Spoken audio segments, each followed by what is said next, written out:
Hello everyone, my name is Pixlriffs and welcome back to the Minecraft Survival Guide. I hope you guys are having a good day. I am up here at the top of my Wither Rose farm that we built in yesterday's episode, and while it might not seem like a whole lot has changed, I've done a little bit of work down there. Specifically, I have flooded out the bottom of this island to prevent the Enderman from teleporting around, and I have encased a decent portion of the bottom of this farm in obsidian now. So I've got my camera account logged in just so I could make sure nothing bad was happening, and so far it seems like nothing has. Let me get to a safe spot over here. I can switch to the camera account and give you a little bit more of a tour, because what we have over here is an obsidian box that is mostly there. I haven't done too much to the floor because the Wither didn't seem to be breaking the floor all that much, and so far that has remained consistent. What people have let me know is that, oh gosh, okay, I did put a sea lantern in the corner there, and it seems like the hopper minecart might have stopped down there. So let me quickly correct that. First of all, I put some obsidian in there, and now I need to figure out a way that I can duck down here. Yes, there we go, just to give this hopper minecart a push, make sure that's collecting all of the stuff that drops on the platform. And let's take a look at the output for this farm, because even though I haven't done anything to mess around with the ender pearls or anything yet, look at that.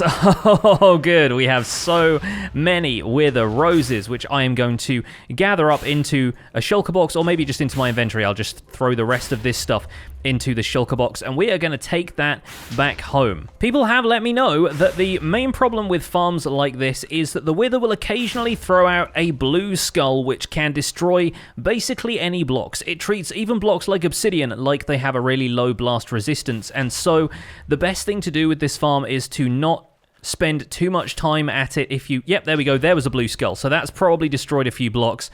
The best thing to do is to make sure that you don't hang around this farm too much when it's not actually producing endermans. So I'm actually going to head back through the portal nice and quick.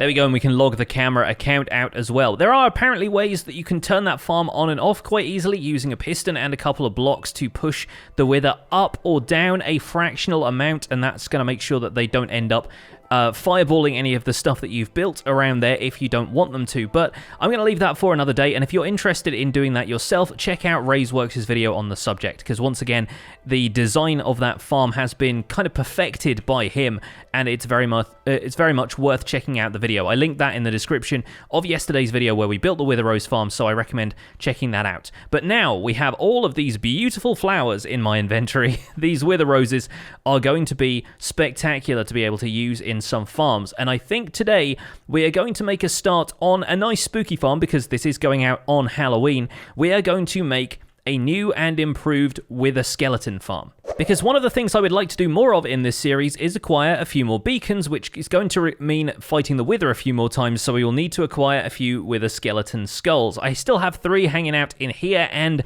I do have a Wither skeleton farm, but to be honest, it is not the most efficient farm out there. In fact, it's a little bit ropey right now. The farm I'm talking about is, of course, this one right here. This farm is kind of a mess, and I haven't really ever finished it because, to my mind, it wasn't going to be the best example of a Wither skeleton farm that we could use for the foreseeable future in this series. It's a nice early game Wither skeleton farm. Even though it does take a fair amount of effort to build, it will be nice and simple for your early game requirements. And as you run through here, the Wither skeletons will be able to see you over this gap. The other mobs won't be able to see you, and hopefully, if you don't spawn too many mobs outside of this area, if you have the fortress brought down to a fairly minimal size, you will start to gather the attention of a few Wither skeletons. But as you can see, as I run through here in my current state, and a few of the mobs have probably spawned on the fortress around the outside of that, we don't see a great deal of Wither skeletons spawning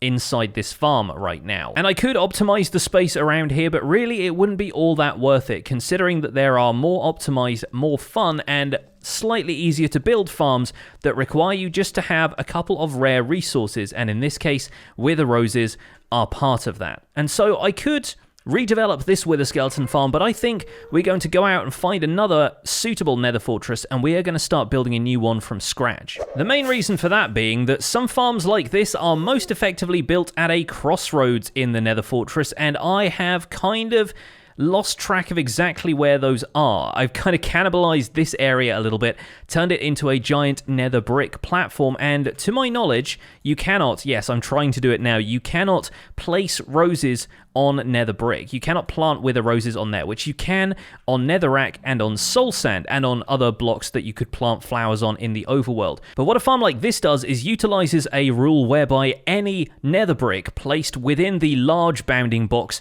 of a nether fortress, not just the smaller bounding boxes that dictate where the corridors and rooms spawn in, but I mean the overall bounding box that covers everything in a nether fortress.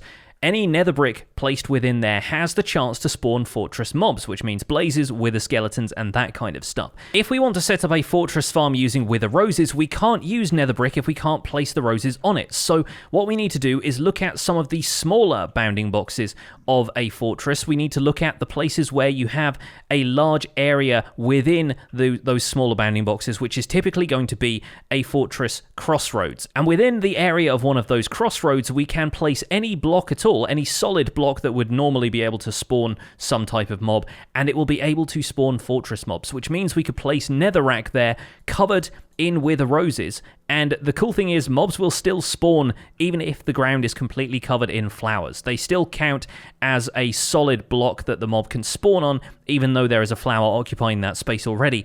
And for that, we can just cover the entire thing in wither roses, kill off all of the other mobs that would spawn, and then leave only the wither skeletons, which we can, of course, lure into another area, either with ourselves as a player or by some other means. And I think the place we're going to do that is another nether fortress, which I have found a little bit further out in this direction. It's actually the fortress that I passed through to get to the ski village that I'm building out here in the ice biomes out in the overworld, and I think once we get to around here, we should start to see it spawning in. Yes, there it is, here in the distance. There are a couple of nice areas around here.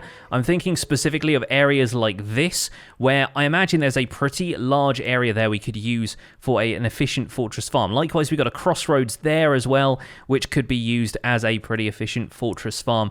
And it, once again, will mean spawn-proofing a lot of this area, either with slabs or with, you know, placing lava over the top of it or something like that. And we might still get affected by some of the pigmen spawning in this area as well, so a larger scale farm, a more efficient farm is going to require us to get rid of a lot of the other stuff from around here. But even so, I think this is a pretty good candidate to try out a Fortress Crossroads farm where we're using wither roses to get rid of all the other mobs and just leave us with the wither skeletons. So I am going to spend a little bit of time with the Bounding Box Outline Reloaded mod.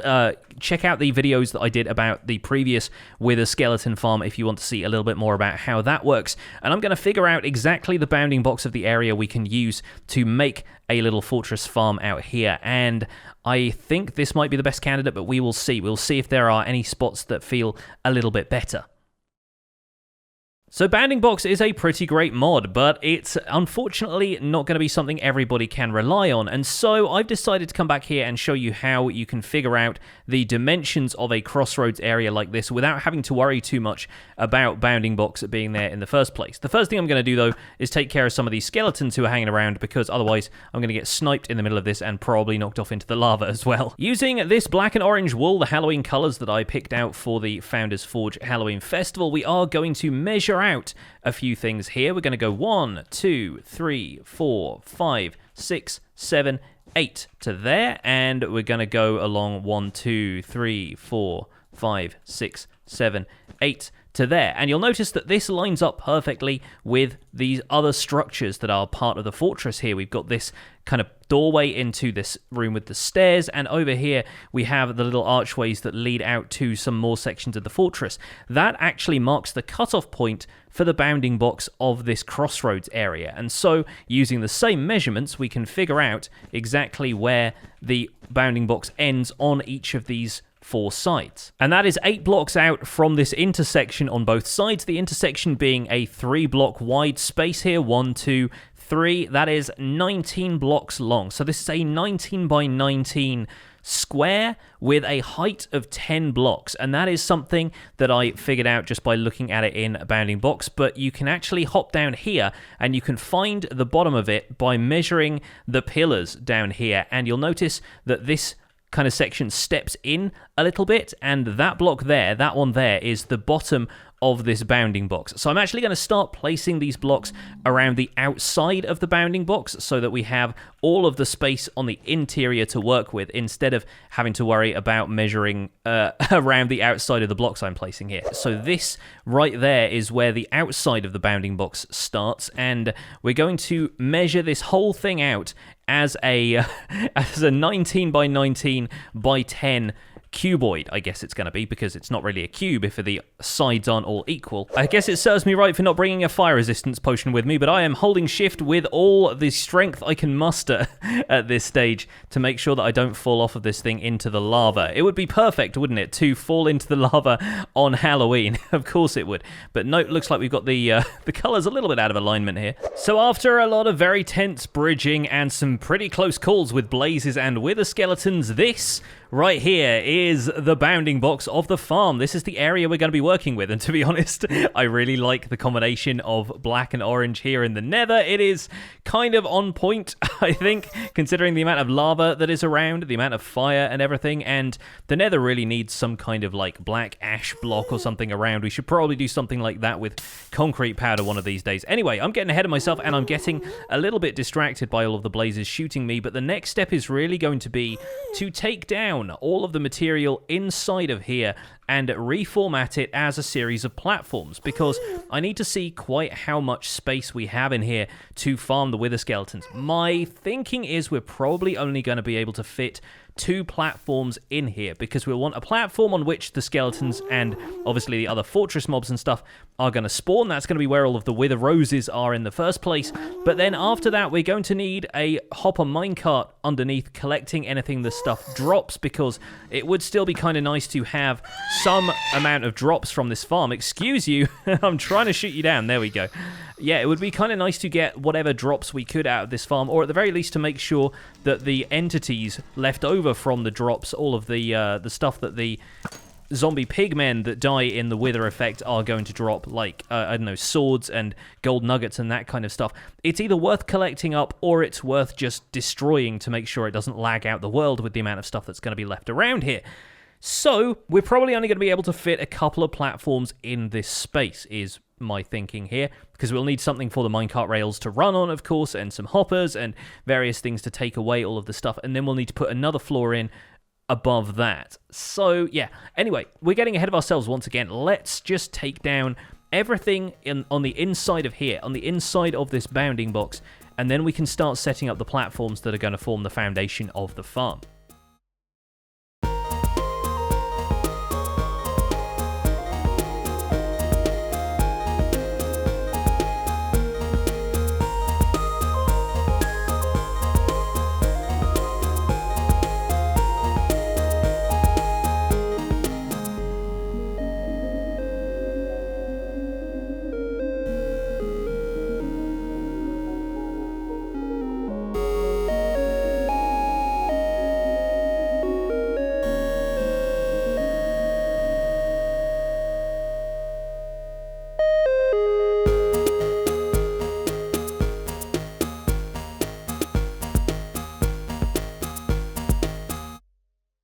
Alright, we have our area all dug out. I sprung a time lapse on you. Weren't expecting that, were you?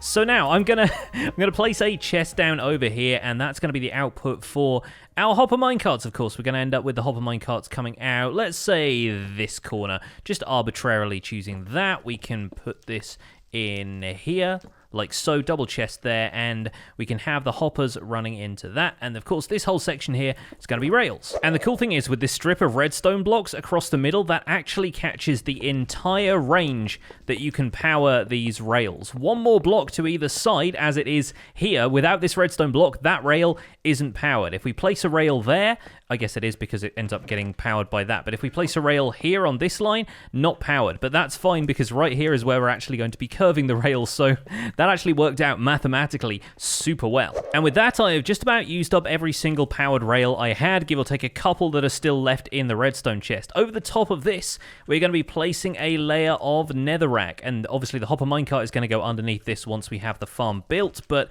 for now I think we're just going to go with this. And you could go with something a little bit more robust, and and you should probably set up something to wall this off, whether that's glass, whether it's nether brick, whatever material you want. But if any ghast comes through and decides to fireball this, then all of this netherrack is probably going to blow up very easily. So you'll probably want to do something to the walls of the farm first. And as you can see, I am pretty bad at taking my own advice, but I also just want to get all of this netherrack out of my inventory first. So I'm going to get all of these blocks placed in. I probably need to go back and get some more, but I'll get some glass at the same time, and we'll add a wall to the outside of this as well. And much so I want to continue the black and orange color scheme for the glass here as well. I feel like that might look a little bit over the top, so I'm just going to go with black glass for the rest of this. Cool thing about black glass, by the way, you can now get it from all of those wither roses, because wither roses can be crushed down to make black dye. I don't know why you would want to do that, considering we've made an ink farm a long time ago in this series, but I don't know, maybe you skipped the ink farm episode and you just want to use those wither roses for something other than withering all of the mobs in the nether, which is fair enough. But yeah, you can use wither roses much like any other flower to make black dye, and I didn't cover that in yesterday's episode because I feel like we covered that earlier in the series, but in case you didn't know, now you know. But I tell you what though, trading an infinite amount of glass from librarian villagers has come in very handy. Unfortunately right now I can't trade anymore with them because I made the silly decision a couple of episodes ago of pausing the day-night cycle, and now my librarians won't refresh any of their trades, so I'm probably going to have to unpause that after Halloween. Fun though it has been to have this lovely twilight atmosphere in the overworld anytime I'm there, I kind of feel like I should probably go back to having a proper day-night cycle. Okay, it might not look like it because of the clear glass texture I have going on, but this is now all completely surrounded in glass, give or take this little section over here, which I'm keeping open so that we can collect anything in the chest that we're going to. But now, yeah, like I said, we're going to just cover the rest of this over with netherrack, and we can finally get the wither roses into this first section. Now, when it comes to building the next platform, the reason I don't think we're going to have enough space is that the wither skeletons to spawn in here, you have to have a 3-block high space because they are 3-block tall mobs. Otherwise, they won't be able to spawn in here whatsoever. So we are going to have to make sure there is room for those guys, and the next platform is going to have to be built 3 blocks up. So 1, 2, 3. It's going to start there. That's where we're going to have the minecart rails, and then we'll need to build the next platform up on top of that. So we are barely going to be able to squeeze in one last block up there that's going to be able to spawn wither skeletons. But if you're at all unsure about that and you wanted to start this floor a couple of blocks down, you could, as long as it was inside the range of this bounding box here. My problem, of course, being that I started the floor with the minecart rail on the absolute bottom block of the farm, really. So yeah, I could probably have moved this down a couple of blocks if I had thought about that beforehand, but I still think if we have 1 block's worth of space at the top there, it's like the witch farm. Remember the witch farm that we built a whole bunch of episodes ago now?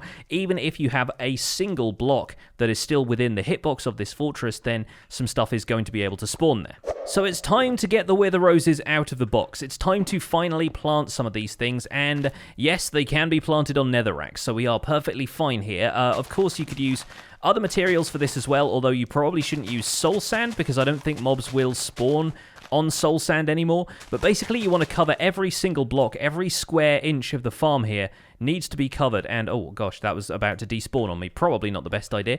Every single block in here needs to be covered with a wither rose. So you probably want to do it systematically, because otherwise, as soon as you start walking through this, you get a couple of seconds of that wither effect, which will wear off for you very quickly. But anything walking through a giant field of wither roses like this is going to keep the wither rose effect for as long as they're standing in a wither rose. And thanks to the sort of offset orientation of the flowers on some of these blocks, it does become a little bit difficult to tell whether or not you have placed a flower on every single block. But if you miss 1 or 2, that's not a huge problem, I guess, because the mob's pathfinding should naturally make them wander around inside of here anyway, and I think a lot of mobs may even have a slightly different and slightly faster behavior if they start to take damage. They will start to try and move around to escape the source of the damage, and obviously that's not really going to be possible in here when the whole floor is covered with wither roses. Now we've got this entire floor covered with wither roses, it is a deadly place, and we kind of don't want to be standing around here any longer than we have to, so I'm going to step back into this little cubbyhole I have marked out for myself. Now, of course, wither skeletons, as I said earlier, are immune to the effects of wither roses, so the main thing we need to do when we're sorting out this farm, probably around here actually, is set up a sort of AFK spot for the player. Not necessarily going to be AFK for this farm, but we need to set up an area where the player can stand and lure the wither skeletons in towards you, because I'm pretty sure wither skeletons can't really be lured towards anything else. Maybe an iron golem might be able to do it or something, I'm not sure, but I don't think they naturally attack stuff other than the player. So this box here is going to be where we're going to stand. We're going to make sure that we have eye height sight lines towards the wither skeletons that spawn inside of here. Everything else is going to die. The wither skeletons will remain. They will rush towards us here, and this is where we're going to be able to harvest them for their drops. But I'm a little bit curious to see if this field of wither roses is going to spawn mobs, because I kind of haven't tested this farm too much. I've never had enough wither roses to really give this type of design a try. So I'm going to head away a little bit. I'm going to bring my camera account in so I can observe the farm while I am at least 23 blocks away from all of the spawnable space in here, and we're going to see if we end up spawning anything. It's not likely that we will, simply because there's so much other stuff spawned in around here already. We'll probably get, if anything, 1 or 2 mobs that will indicate whether or not this space is spawnable at all, but we might as well give it a try.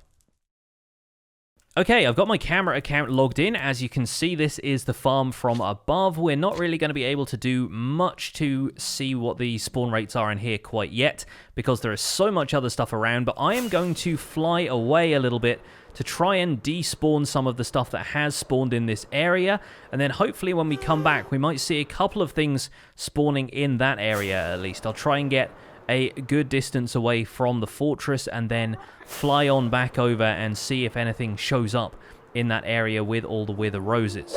Yes! Yes, it's happened. It's happened. Oh my goodness, you can kind of see it from here, actually. The magma cubes in there are taking tons of damage thanks to the withering effect, and we have a whole bunch, whoa, including an enderman who apparently just decided to come out and kill me. I think I must have looked at him by mistake when I was checking out the farm itself. But look at that. I'll take a look from the camera account as well. We have 6 wither skeletons already spawned in here, and that is purely a coincidence, I expect. It's probably not the case that we will be able to do a whole lot with that and rely on that quite yet until we have taken down the rest of the fortress. But look at that. That is not a bad result for our first try here, and as you can see, they're not taking any damage with the wither roses at all, because they are immune to the effects of the wither rose entirely. What we can do, though, as you'll see, is take out any other mobs that end up spawning in here, and we have a little bit of magma cream as well, so this might be a very low yield passive magma cream farm, as if we really needed that at this point. But any magma cubes that spawn in here are definitely going to get killed by the wither effect. But unfortunately, that is all we've got time for, I'm afraid. We do have some evidence that this farm is going to be operational, but for today I am going to have to call it there. We will begin a part 2 of this tomorrow, and I can already tell we're going to have a lot of fun with this farm, but we need to figure out a way of taking out all of the nether fortress around it for it to be most effective. And you know what? I think I can think of a couple of ways. We will see what we can do about that in the next episode. But that is going to be it for this episode of the Minecraft Survival Guide. Thank you guys so much for watching. Please don't forget to leave a like on this video if you enjoyed it. Subscribe if you want to see more. And I'll see you guys soon. Take care. Bye for now.